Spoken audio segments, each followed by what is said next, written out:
Hello, and Happy New Year. Welcome to the CAP Advocacy Recap, a monthly podcast dedicated to catching you up on the top news for pathologists. I'm Alec Bose here with your December 2023 recap.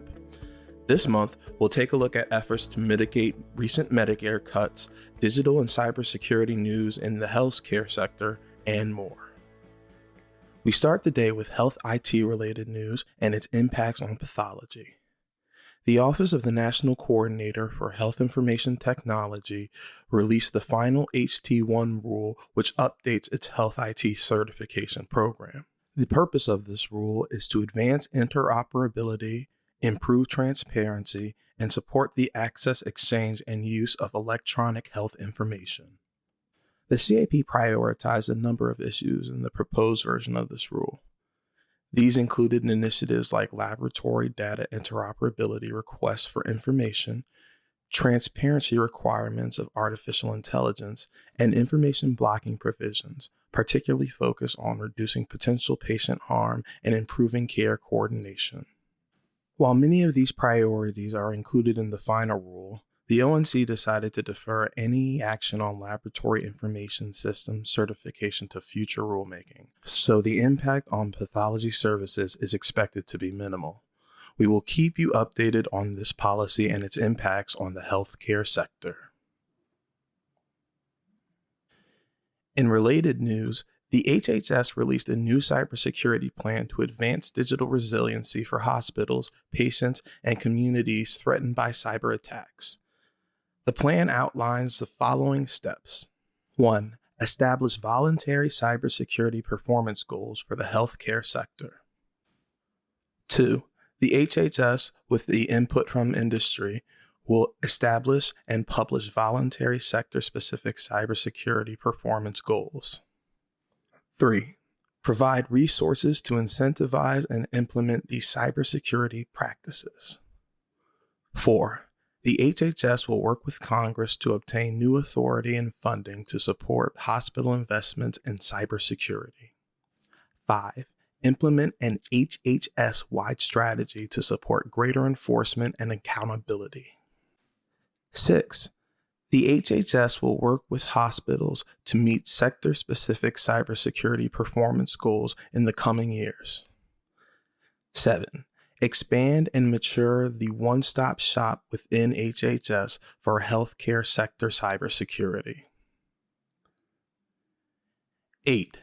The HHS will mature its one-stop shop cybersecurity support function for the healthcare sector within the administration of strategic preparedness and response to more effectively enable industry to access the support and services the federal government has to offer. We will continue to follow this story as the plan is implemented and its impact. We turn now to legislative action on Medicare cuts. A House committee passed legislation that would mitigate the impact of Medicare cuts in 2024. This comes shortly after the Senate Finance Committee passed similar legislation that would also raise budget neutrality thresholds and extend bonuses for alternative payment models. While the CAP applauds the passage of short-term relief and efforts to stabilize the physician payment system, we remain disappointed that Congress has yet to pass legislation that will mitigate cuts to pathology services in 2024. Without congressional action, physicians will face a 3.37% cut. CAP members have attended hundreds of meetings with their congressional representatives, sent thousands of messages to over 350 members of Congress, and numerous other advocacy efforts to fight for the profession. CAP President Dr. Donald Karcher highlighted the urgency needed to mitigate these cuts in a statement to congressional leaders. Quote, "Pathologists and their laboratories have endured several challenges in recent years to meet the demands of the U.S. health system while facing declining reimbursements. Our commitment to our patients is unwavering.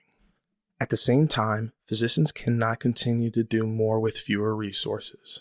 While coping with workforce shortages and inflationary pressures, we must still invest in new technology and advanced laboratory infrastructure to maintain and enhance quality patient care.